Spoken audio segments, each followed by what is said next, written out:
कहते हो जी हमारे टैंकों को जंग लग गया, हम लड़ नहीं सकते, इंडिया से दोस्ती कर लो। लिया पॉलिटिकल असाइलम तो तुम्हारे बाप परवेज मुशर्रफ ने लिया, जो चूहे की तरह इस मुल्क को छोड़ के भाग गया। अच्छा, पुलिस किस किस केस की छानबीन नहीं कर रही थी? इरशाद मस्तूई कोयटा में टारगेट किलिंग का शिकार होता है, पुलिस छानबीन कर रही है, कितने साल गुजर गए, ठीक है। अफसार आलम को गोली लगी, पुलिस छानबीन कर रही है, उस बंदे का कुछ पता नहीं, हालांकि उस इलाके में भी सीसीटीवी में आ चुके हैं, अच्छा, आ चुके हैं। अच्छा, मतीउल्लाह जान की वीडियोस मौजूद हैं, वो जो स्कूल के बाहर से चुका गया था उसे, पुलिस छानबीन कर रही है। थोड़ा सा मैं तवील हो गया हूँ, मेरे अंदर भी कुछ ना कुछ मौजूद है ना। ओ भाई, मारो मुझे, मारो मारो मुझे, मारो मारो। नहीं ये मजाक हो रहा है, एक सेकंड यार, मजाक हो रहा है। नहीं ये हम यहाँ पे क्या करने आए हैं? नमस्कार दोस्तों, स्वागत है आप सभी का। आप हामिद मीर वाला वीडियो देख चुके होंगे और अगर नहीं देखा है तो इस वीडियो के अंदर भी वो इंक्लूड है, तो आप ज़रूर देखिएगा। इसके बाद दोस्तों पाकिस्तान में भूचाल आ गया है और कुछ जर्नलिस्ट जो बहुत ही एक्चुअल में जर्नलिस्ट हैं वो हामिद मीर का समर्थन कर रहे हैं, तो उसी का ये वीडियो है, चलिए देख लेते हैं। हेलो एंड वेलकम टू ज़रा बच के, क्योंकि आजकल यही चल रहा है। मुल्क क्योंकि 70 साल से नाजुक सूरत हाल से नहीं निकला, तो लिहाजा 74 साल से नाजुक सूरत हाल से नहीं निकला, तो लिहाजा कैसे मुमकिन है कि सहाफ़त नाजुक दौर से निकल आए। और जो सहाफ़ी ज़्यादा नज़ाकत का फिर मुज़ाहरा करते हैं उनके साथ फिर ज़ाहिर है कुछ ना कुछ करना पड़ता है। और ये आज की कहानी नहीं है, होता जा रहा है, मगर हालिया कुछ माह में जो है ये कुछ ज़्यादा ही हो गया है। आपको पता है मतीउल्लाह जान को इस्लामाबाद से उठाया गया, उसके बाद अफसार आलम साहब को गोली लगी, उसके बाद गुज़िश्ता हफ्ते असद अली तूर जो हैं उनके अपार्टमेंट में घुसकर उनको मारा गया। और अब ये ख़बर आ रही है कि कैपिटल टॉक जो कि हामिद मीर साहब करते हैं वो भी उनको उसकी मेज़बानी से रोक दिया गया है। असल में इससे भी बड़ा सवाल ये उठ रहा है कि इदारे का हक़ है कि जिसे चाहे मेज़बानी दे, जिसे चाहे रोक ले। उनका इदारा अब तक खामोश है। मतलब अभी कुछ मिनट पहले तक तो ये सूरत हाल थी कि एक होता है ना कि ऑफिशियल स्टेटमेंट आता है, वो उस तरह की कोई सूरत नहीं है। इसीलिए अगर आप देखें Pakistan federal union of journalist ने जो रिएक्शन दिया है उसमें भी बुनियादी सवाल यही उठाया गया है कि इदारे को वजाहत करनी चाहिए कि ये उसका अज़-खुद इक़दाम है, अगर अज़-खुद इक़दाम है तो उसकी वजूहात क्या हैं या किसी दबाव का नतीजा है। अच्छा, PFUJ ने आगे ये भी कहा है कि पहले एक सहाफ़ी पे हमला होता है, जब बाकी सहाफ़ी एहतजाज करते हैं तो पहले सहाफ़ी पे हमला क्यों हुआ उस पे तवज्जो देने की बजाय ये इस तरह की चीज़ें जो हैं वो सामने आ रही हैं। एमनेस्टी इंटरनेशनल का जुमला है कि सहाफ़त की कीमत सहाफ़ियों को सेंसरशिप, खौफज़दगी और तशद्दुद की शक्ल में नहीं भुगतनी चाहिए। HRCP ने एक सवाल उठाया बड़ा इंटरेस्टिंग कि सहाफ़ियों के तहफ़्फ़ुज़ का जो मुजव्वज़ा क़ानून है, जो फेडरल कौमी असम्बली में ज़ेर गौर है, सिंध असम्बली मंजूर कर चुकी है, KP वाले भी देख रहे हैं उसे। सहाफ़ियों के तहफ़्फ़ुज़ का मुजव्वज़ा क़ानून बहुत अच्छी बात है, लेकिन क्या इसमें सहाफ़ी के अहले ख़ाना को भी धमकियों, दबाव और तशद्दुद से तहफ़्फ़ुज़ हासिल होगा? ये HRCP ने सवाल उठाया है। अच्छा, अब मसला ये है कि सहाफ़ी क्यों बिफर जाते हैं, क्यों भट पड़ते हैं। मसलन आप इस्लामाबाद प्रेस क्लब के सामने हुआ ना कि जी सहाफ़ी इकट्ठे हुए और हमारे जितने भी दोस्त हैं सारे, हामिद मीर, आसमा शिराजी, मुनीज़ वगैरह जितने भी हैं जिनकी वीडियोस वायरल हुई हैं, सब अच्छे जानने वाले हैं, ये क्यों भट पड़े? अपने प्रोग्रामों में तो बड़े मोहतात होते हैं, बड़ी मिडल ऑफ द रोड और बहुत ही अल्फाज का चुनाव, मतलब इनका अपना नज़रिया है लेकिन अल्फाज का चुनाव प्रोफेशनली करते हैं, तीनों के चारों के चारों। ये क्यों फट पड़े? ये सवाल पूछना चाहिए भाई साहब। फट पड़े इसलिए कि पुलिस छानबीन कर रही है। अच्छा, पुलिस किस किस केस की छानबीन नहीं कर रही थी?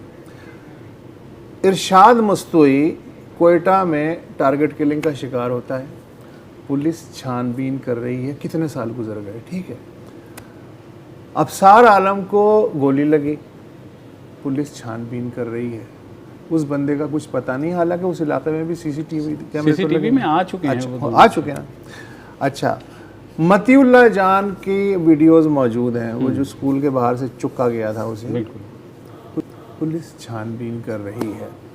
अच्छा, हमें इसमें भी बताया गया, फवाद चौधरी ने कहा कि असद अली तूर साहब के केस की FIR दर्ज हो गई है नामालूम अफराद के खिलाफ और पुलिस जो है वो छानबीन कर रही है। अच्छा, पुलिस जब छानबीन कर रही है तो उसके साथ ही साथ एक और ख़बर भी आती है कि FIA ने असद अली तूर को 4 जून को अपने दफ्तर तलब किया है। उस पर हमला इम्पॉर्टेंट नहीं है। FIA ये कह रही है कि आप आके हमें ये बताएं कि सोशल मीडिया पे एक सरकारी इदारे को बदनाम करने के सिलसिले में आपके खिलाफ क्यों ना कोई कदम उठाया अच्छा, जाए। मैं इस बात में सिर्फ आपको करेक्ट ये करूंगा या आप मालूमात में इजाफा कर दूं कि ये जो केस जिसने किया है हाँ, वो भी एक सहाफ़ी है, फैयाज महमूद राजा जी। अच्छा, ठीक है, रिपोर्टर रहे, आपको तो पता है, आपके बहुत सारे दोस्त इस तरह के सहाफ़ी हैं, चलें ठीक है।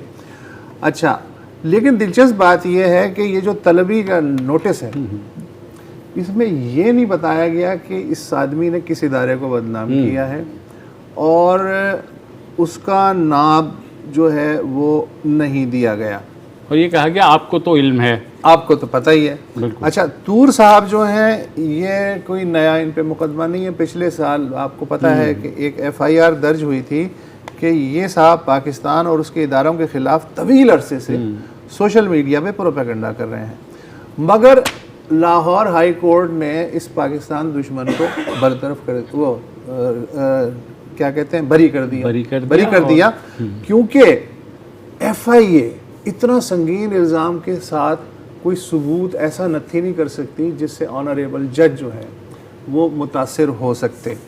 फरमाइशी प्रोग्राम तो फिर ऐसे ही चलते हैं। अच्छा, अब मसला ये है कि सबसे जो आसान बात है वो ये है कि कहा जाए कि ये हाथी नहीं ये शेर है। बिल्कुल। हालांकि मुझे और आपको ये हाथी नज़र आ रहा है, लेकिन मैं कह रहा हूँ ये शेर है, इसलिए कि मेरे पास इख्तियार है कि मैं कह दूँ शेर है। हार्ट टॉक आपको याद होगा पिछले हफ्ते का, जी जी, उसमें हमारे दोस्त वज़ीर इत्तलात फवाद चौधरी साहब हैं, उन्होंने जब उसने पूछा कि जी सहाफ़त का क्या हाल है पाकिस्तान में, 145वें नंबर पे है फ्रीडम ऑफ प्रेस इंडेक्स में, आप क्या कहते हैं? कह रहे नहीं, ऐसी तो बात नहीं है। पाकिस्तान में इमरान खान हुकूमत के दौरान सहाफ़ी और सहाफ़त मुकम्मल आज़ाद है। उसने कहा जी मिसाल दीजिए। मिसाल ये दी उन्होंने कि देखिए जी इतने सारे चैनल ऑपरेट कर रहे हैं और गैर अदारे भी ऑपरेट कर रहे हैं। अच्छा, ये बिल्कुल ऐसा ही है कि चिड़ियाघर में 100 तोते रखे हुए हैं, चूंकि वो 100 हैं इसलिए वो चिड़ियाघर में नहीं है, वो आज़ाद है। ये दलील जो है इस तरह की है। अच्छा, अब मसला ये है, थोड़ा सा मैं तवील हो गया हूँ, मेरे अंदर भी कुछ ना कुछ मौजूद है ना। सबसे आसान ये है कि अगर कुछ ना मिले तो फिर आप ये कह दें कि जी 5th जनरेशन वॉरफेयर की बुनियाद पे ये कुछ गुमराह लोग हैं मुट्ठी भर, ये उसके डायरेक्टली या इनडायरेक्टली एजेंट साबित हो चुके हैं। अब मसला है कि अगर रियासत का ये नैरेटिव है कि प्रॉब्लम है ही नहीं तो फिर हल क्यों करेगी? फिर वो इसी तरफ आएगी कि जी ये 5th जनरेशन। लड़की के भाई का नहीं पता, मुझे लड़की की माँ का पता है, उसका नाम जन्नत रानी है।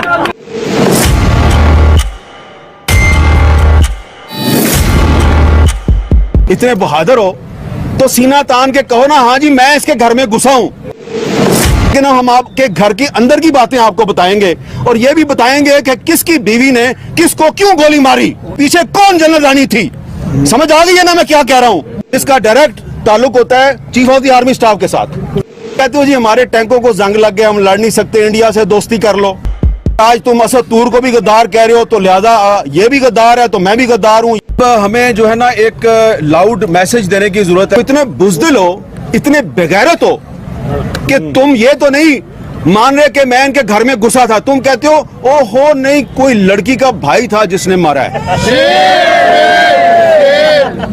तो क्योंकि एक बहुत बेगैरत और बुज़दिल दुश्मन से वास्ता पड़ा है। लड़की के भाई का नहीं पता मुझे, लड़की की माँ का पता है, उसका नाम जनरल रानी है। लड़की की माँ का नाम है जनरल रानी, जिसका डायरेक्ट ताल्लुक होता है chief of the army staff के साथ।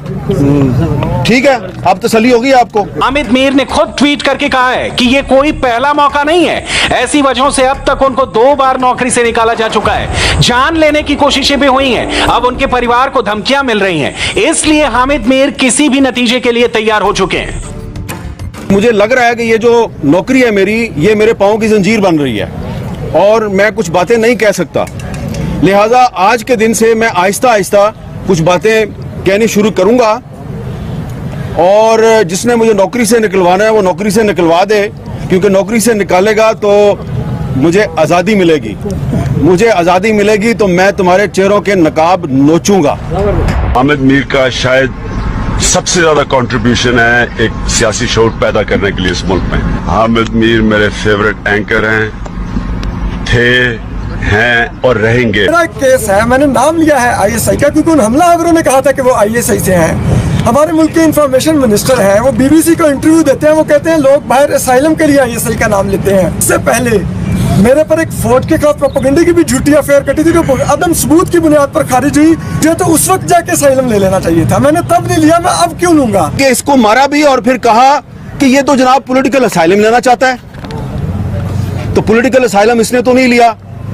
पॉलिटिकल असाइलम तो तुम्हारे बाप परवेज मुशर्रफ ने लिया, जो चूहे की तरह इस मुल्क को छोड़ के भाग गया। इसके बैंक अकाउंट्स चेक करवाओ, असदूर के बैंक अकाउंट्स चेक करवाओ और परवेज मुशर्रफ के बैंक अकाउंट्स भी चेक करवाओ। पता चल जाएगा कि गैर मुल्की ताकतों से फंडिंग किसको मिलती है। आप हमारे घर में घुस के मारेंगे ना हमें, तो हम आपके घर में तो नहीं घुस सकते, आपके पास टैंकियां और बंदूकें हैं, लेकिन हम आपके घर के अंदर की बातें आपको बताएंगे और यह भी बताएंगे कि किसकी बीवी ने किसको क्यों गोली मारी और उसके पीछे कौन जनरल रानी थी।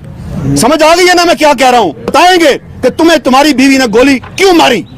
बस इतना ही बताना था। Thank you very much.